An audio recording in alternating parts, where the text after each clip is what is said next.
apa, sebagai ini ya simbolik kita minta izin lah gitu, masuk gitu. Nah kemudian ketika masuk ke sini, saya diarahkan memang ke sebelah sana. Cuman ini nggak tahu apakah pusatnya ini di sana atau di sana itu memang untuk meletakkan dupanya saja.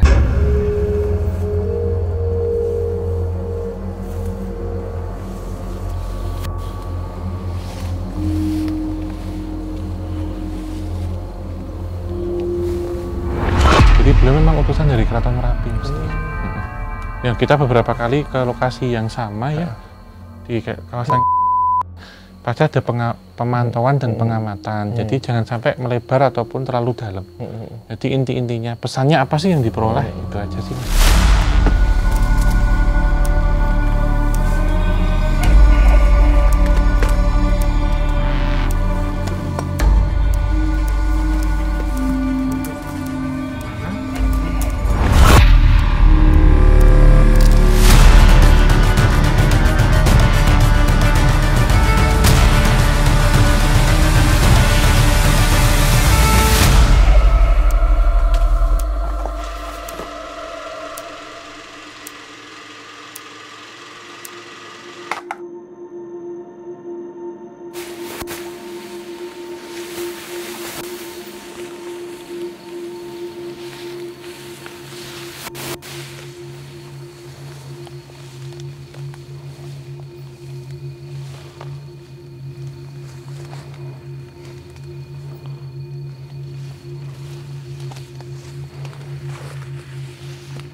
Halo Sobat Javanika dimanapun kalian berada.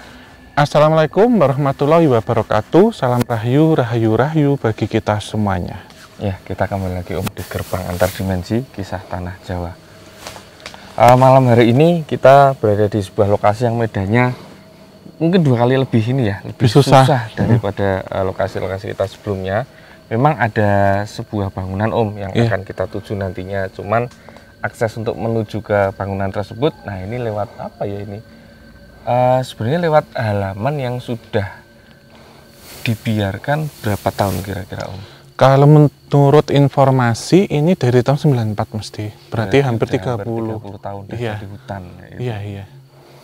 Nah kemudian ada beberapa informasi ini kan kita lokasinya di Kaliurang, daerah istimewa Yogyakarta. Yang kita sudah ngerti juga di Kaliurang suka dibuat acara-acara makrab. Iya. Kemudian beberapa peserta yang yang sehabis pulang makrab biasanya nih ada salah satu di antaranya yang punya cerita-cerita tentang pengalaman mistik ya. Kemudian ada yang mungkin kerasukan dalam tanda kutip atau hal-hal yang lain seperti itu. Nah di sini kita coba bukan mencari ya. Kita sebenarnya menemukan tempat yang dirumorkan sama masyarakat sekitar, katanya di sini ada nih pusat-pusat energi metafisik seperti itu. Kalau dulu yang dirasakan apa ketika pertama ke sini? Ini seperti bangunan-bangunan terbengkalai sebelumnya ya, jadi sangat minim cerita sejarah tentunya di sini. Ini dulu bekas panti itu ya kalau nggak salah, tapi panti apa itu entah orang tua atau anak-anak. Tapi memang sebelum ini dinonaktifkan ya, banyak sekali kejadian-kejadian ganjil mesti. Yang kadang belum berarti masih aktif ya? Masih aktif. Dan itu juga memicu beberapa kejadian-kejadian secara massal. Entah kesurupan massal, teriak-teriak gitu ya, yang nempati nggak betah dan macam-macam gitu. Dan ini memang secara kondisi sendiri saya merasakan memang tidak jauh dari satu jalan yang menuju ke Keraton Merapi. Jalan ini Jalan gaib. beneran, jalan gaib. Jalan gaib. Dan memang tempat ini memotong, akhirnya memotong jalan itu sendiri gitu. Jadi saat ada hajatan atau ada satu peristiwa-peristiwa besar ya yang ada di Merapi sendiri, itu beberapa entitas dan bahkan entitas yang tidak berasal dari daerah sini lewat daerah sini, Mas. Mau nggak mau lewat karena memang jalurnya. Ya. Dan ditambah lagi tempat ini juga menjadi transit. Jadi sebelum naik itu seperti halnya orang itu siap-siap dulu, rest area. Rest area. Gampangnya gitu. Dari kejadian ini kemudian ada beberapa orang yang entah itu bisa peka ataupun dalam kondisi yang ngedrop. Dalam artian drop di sini adalah emosi nggak stabil, menstruasi kalau perempuan, itu dalam pikiran yang kacau, terjadi kerasukan, gitu. Dan ditambah lagi ketika tempat ini terbengkalai yang sudah hampir puluhan tahun, yang sudah cukup lama sekali. Banyak orang yang ketika lewat sini menganggap tempat ini masih ada, masih aktif. Terus seakan-akan ini masih riuh. Gitu ya. Kadang diserupakan seperti acara makrab, misalkan gitu, atau gedung ini nggak seruntuh seperti ini, tapi masih seperti biasa mesti. Yang kedua adalah ini kita masih ada di pintu depan, kita masuk karena setelah ini terbengkalai, akhirnya entitas astral itu membentuk tempat ini menjadi seperti istana. Nah, sama ini, konon nih Om, kalau orang kerasukan ada sikap atau tingkah lakunya dia yang katanya tidak disukai sama entitas astral yang ada di lokasi seperti itu. Itu memang reaksi yang wajar bagi mereka ya untuk ini ya. Bisa jadi itu teguran juga teguran. Bisa. Teguran ataupun bentuk dari protes atau mereka juga ingin menyampaikan aspirasi. Jadi masuk ke satu orang ngomong macam-macam, misal kasusnya di sini pohon yang ditebang, bangunan yang dirobohkan, sumur yang ditutup, itu bisa. Jadi kayak bentuk demonstrasi mesti. Ya, ada ini ya, pasti ada sebabnya ya. Walaupun hanya mungkin sekecil buang sampah atau buang hajat atau berkata-kata yang nggak pas kayak gitu ya. Kalau yang kasus-kasus berat ya seperti saya sampaikan tadi. Misal sumur paling sering ya, sumur yang ditutup atau apa itu bisa. Karena sering kejadian di sekolah ataupun tempat-tempat yang ada aktivitas atau agenda massal. Gitu. Nah kalau makrab kan pasti berkaitan dengan aktivitas sekolah atau perkuliahan gitu ya. Jadi beberapa orang yang sudah capek, stres atau sedang datang bulan itu paling sangat mudah mesti untuk dirasuki. Terus kontraindikasinya Om, itu kan ketika orangnya tidak disukai sama entitas astral. Tapi katanya ada orang yang cerita ketika entitas astral menyukai si orang itu, dia malah merasuki. Itu sebenarnya bisa terjadi dan sebabnya kenapa? Iya, dirasuki di sini ketika kan awalnya adalah mengintai dulu ya, misalnya sasarannya yang mana, terus diikuti, kemudian nempel, karena nempel merasuki, karena suka merasuk, karena entitas ini ingin melebur jadi satu, ingin menguasai individu itu, sehingga nanti gampangnya terjadi satu kepribadian ganda misalkan. Ngeri. Akan terjadi ada sesuatu yang seolah-olah di dalam tubuh ini saya itu ada kayak bisikin. Kayak kesadarannya switch on switch off gitu ya. Model gitu. Aktivitas yang dilakukan berbeda dari aktivitas dia sebelumnya. Kepribadiannya berubah. Bukan berarti kemudian bipolar, tetapi beda. Ada seolah-olah entitas lain yang memanfaatkan dirinya, gampang marah, malas gitu. Misalkan malas mandi contohnya, atau malas beribadah, kasar itu. Walaupun itu melawan dalam tubuhnya, ini bukan aku gitu. Nah ini perlu seperti pembersihan, ruqyah ataupun hal-hal yang berkaitan dengan inilah mesti merestart ulang apa yang sudah terjadi, karena itu jadi lama-lama virus loh nanti. Inilah ya. Tidak bisa mengendalikan. Cleansing sama netralisir lah ya. Kalau misalnya kita habisnya recharge, mandi atau habis dari tempat seperti ini harus bersih-bersih dan sebagainya. BTW Om, aku nggak tahu ini kok kayak rasanya nggak cuma di telapak tangan, tapi di pinggang. Udah, saya juga sama, makanya agak duyut. Ini karena kita ditarik atau enggak? Ini kita menahan, tubuh kita resisten terhadap mereka. Jadi kalau kita ikuti, kita ngalir, bisa kena sesuatu mesti. Tapi ini kita malah melawan arus, nggak apa sih. Iya. Ini baru ini experience-nya. Gimana Om? Kita mau Aku ngikut Mas Deja, arahnya mau kemana? Karena tentu ini sangat luas banget ya, Sobat Javanica. Kemudian yang kita takuti sebenarnya hewan-hewan liar, kemudian tanaman liar juga, karena ada beberapa yang gatal ya, karena tadi saya kena waktu survei. Dan karena ini sangat rimbun sekali, takutnya di sini ada lubang. Jadi kita pelan-pelan kita cari di mana kita berhenti, step itu kita cetakan. Kita jalan.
Ini kita berikutnya Mas Di.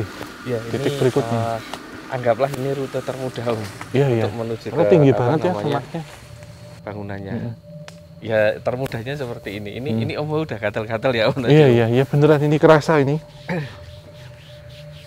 Sebelum ini Om kita ke lokasinya, karena lokasinya masih jauh ke sana, masih harus masuk semak-semak lagi. Kalau saya nih Om, yang saya rasakan itu tadi kan telapak tangan, kemudian pinggang. Nah ini kayak di sekitar pinggang perut ini kayak apa ya, kayak ketusuk-tusuk. Apa ya, kayak bambu lidi atau jarum gitu. Melawan tekanan sih Mas. Gitu ya. Saya biasa di sini ya, sekitaran sini, dan memang pelan banget, dan ini cengkring gitu ya Mas. Makanya kerasa ini. Apa ya? Selain memang kondisinya ini kan banyak tanaman liar. Entitas ini kan karena kita mendekati jam 12 juga energinya Mas. Jam-jam krusial. Iya. Yang berbeda dengan mungkin waktu sore tadi kita survei ke sini. Ini kan memang kayaknya jalur ya Om, karena ada beberapa tanaman yang di kanan sama di kiri. Cuman saya kok kayak udah kerasa ada entitas dalam tanda kutip, sosok yang nanti coba ini ya cross-check-kan ya Om. Saya rasanya disambut dengan beberapa entitas perempuan seperti itu. Cuman perempuannya ini saya cuman kayak lihat rambutnya panjang banget sampai menjuntai sampai ke tanah. Kemudian ada beberapa yang kayak menyingkir, ada yang kayak menghalang-halangi gitu agar tidak mendekat ke teritori utamanya kan. Oh gitu. Iya. Pantesan. Tapi ini bukan kuntilanak pasti, bukan mewe juga. Apa itu? Saya belum tahu ya, ini spesies baru sepertinya. Tapi kalau dilihat sekilas kayak ini ya, kayak kunti ya. Iya, tapi nggak kelihatan mukanya Mas. Nggak kelihatan. Nutup. Itu apa Om? Kalau Om bisa ceritakan sekilas. Dan kenapa kok mereka berbuat seperti itu? Karena energinya kita terlalu kencang Mas untuk ini. Karena perlindungan tadi ada resistensi penolakan dalam tubuh. Mereka lebih sensitifnya mereka justru kalau yang saya rasakan. Jadi saat ada lampu, ada orang yang berkerumun di sini, mereka seperti justru merasa waspada, bukan takut. Atau kemudian memberikan satu intimidasi. Gitu. Karena sayup-sayup kan tadi kita dengar seperti anak ayam pertama, yang kedua bau kecut-kecut apa gitu. Iya. Kayak maaf ya, seperti bau badan. Iya, bau keringat. Aku beberapa kali padahal itu. Ini kan kita dingin. dan nggak keringetan. Saya aja biasanya yang nyocos ini kan nggak nih. Mereka baunya khasnya kayak gitu. Gitu. Tapi ini misal kita ada di sini ya, mereka tuh kayak jaga jarak mesti. Iya. Nah, karena saya coba 5 atau 7 meter radius dari kita berdiri, nggak menangkap apa-apa. Tapi diarahkan memang ke sana kelihatan. Jadi mereka sudah ngumpulin pasukan untuk ini jaga-jaga gitu. Kalau seoya-oya masuk sini terus kemudian kita kok mengintimidasi mereka tentunya ada kayak resistensi ke kita gitu, penolakan ke kita. Nah, aku ingat tadi Om kan cerita bisa jadi bangunan dan areanya ya yang ada di sini diambil alih menjadi sebuah kayak kerajaan atau semacamnya. Apakah mereka yang tadi kita bahas itu termasuk salah satu bagian dari kerajaannya itu? Iya, menurut saya ya seperti hanya penduduknya. Tapi ini spesiesnya berbeda banget dengan yang pernah kita kunjungi. Tapi karena bangunan tua, pasti ada genderuwo-genderuwo pasti. Ya. Cuman terlepas dari itulah, termasuk bau-bauannya ini gonta-ganti, kadang kopi, kadang bau gurih gitu ya. Iya, aku kayak kesambar terus kayak gini loh kalau diperagakan. Ini rambut nggak ini ya, nggak apa namanya, nggak kelihatan muka. Terus kayak Mas De, maaf ya. Gini loh Mas De. Iya kayak gitu sih. Tapi lebat. Ini panjang sampai gini. Tapi nggak kelihatan ini muka mana atau kayak badan tuh udah deh jadi satu gini, tapi rambutnya tutupin semua jadi nggak tahu depan belakang Mas De. Iya, sama gini. Iya. Nah, kayak gitu loh. Iya, modelnya gitu. Kalau gini gitu kelihatan dari depannya kan, cuman tadi cuman kayak gini terus nutupin aja. Kayak di game Pikmin tuh. Iya, modelnya. Semacam itu. Tapi putih itu, putih senar itu, putih tulang kayak rambut nenek kalau makanan. Nah, gitu banyak banget itu Mas. Tak pikir tadi itu apa gitu. Dari kecil sebenarnya, dari bentuk kecil mungkin bisa membesar. Itu rambutnya itu banyak kan? Lebih dari 1, lebih dari 10 kayaknya. Terus apa Om yang Om mau rasakan atau ada informasi yang udah bisa diceritakan? Kalau saya sih tetap penasaran ke tengah sih Mas. Ke tengah ya. Nah kira-kira itu sosoknya lokasinya di mana sih yang Om rasain? Kita coba cari ya Mas Di. Kita berhentinya di mana karena saya juga belum survei dan belum tahu seperti apa. Tapi ini menarik karena benar-benar blank. Kita nemukan nanti kita coba menelusurinya. Berarti atau kita ini langsung menemukan langsung ya? ke sini aja. Cari jalan ya. Iya. Kita ngikutin ini kan jalan setapak ya. Yang dulu ketika masih aktif pasti orang lalu lalang di sini. Bagus. Kita ada bangunan di sana.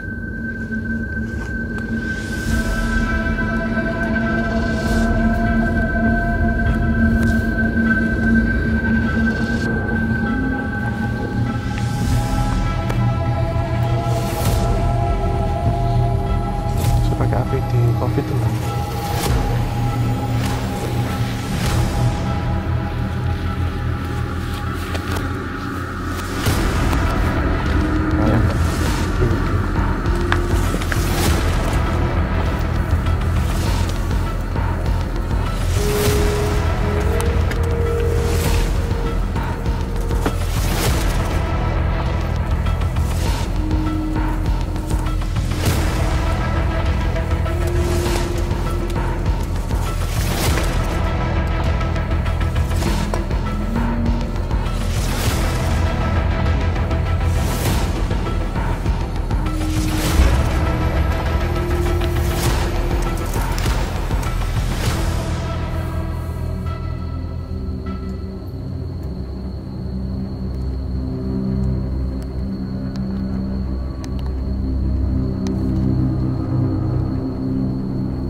Di situ kita bercerita.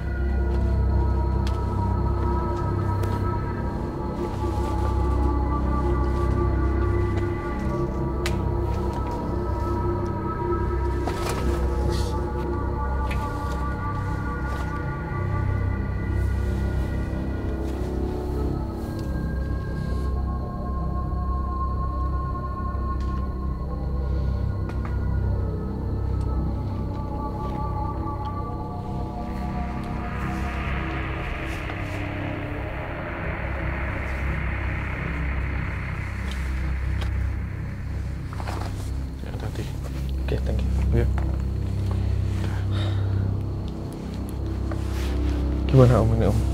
Ya, Mas D mungkin akan lebih banyak bercerita di sini. Gitu ya? Itu saya saya track ya, nanti saya tambahi seperti apa flashbacknya ataupun ketika Mas D bercerita seperti apa itu tak ikuti gitu.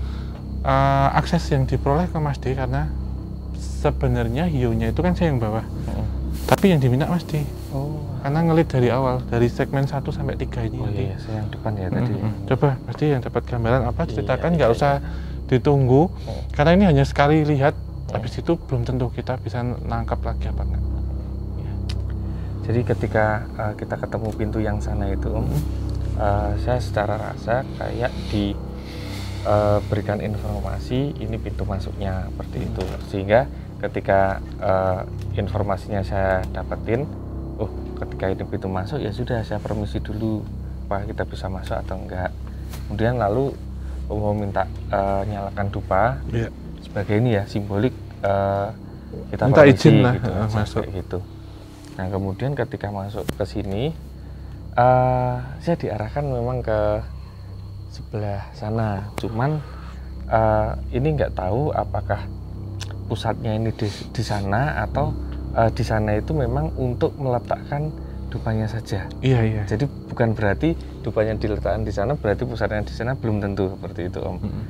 Lalu hawa yang saya rasakan ketika ada di dalam bangunan ini, meskipun ini bangunannya semi terbuka ya, atapnya sudah ambrol ya, jadi terbuka memang. Nggak ada atapnya, atapnya tinggal keruak-keruak kayak gitu.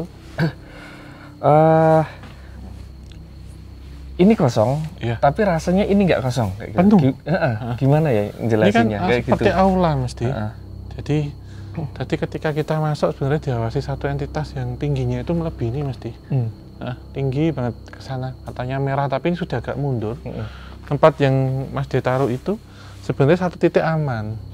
Karena pusatnya sebenarnya di bawah sini, di tepat di tengah-tengah.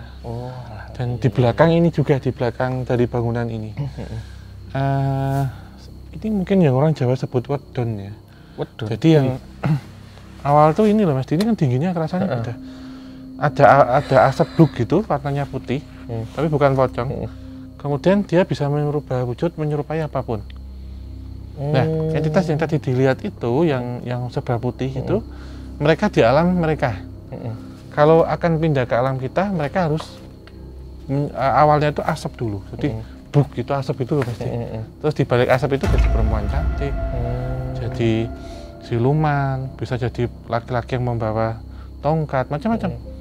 Mungkin di Jawa disebutnya wedon Mas ini. Iya. Cuman gini, kalau wedon itu setahu saya kan identik dengan kuburan. Katanya di kuburan-kuburan tertentu itu suka asap itu keluar asapnya, kemudian orang itu bilang itu wedon dan sebagainya. Kalau di sini memang apakah di sini ada kuburannya atau itu jenis yang lain?